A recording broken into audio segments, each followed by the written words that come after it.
আদা আমি ধরে গলা ধোঁয়া দেবে কেবল মাংস ছেড়ে দিচ্ছি কেবল। এরপর আবার এই জিনিসটা সব হলে আরো হতো এরপর আবার গ্রেভি হবে।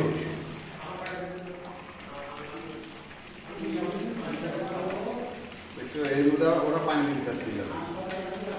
কেবলকে ফ্লেভার আসবে তো দেখো কাছ থেকে দেখো। 1 মিনিট এটা ভিডিও করবো না যদি অ্যাড করে দেবে দিয়ে ফেসবুকে সেটা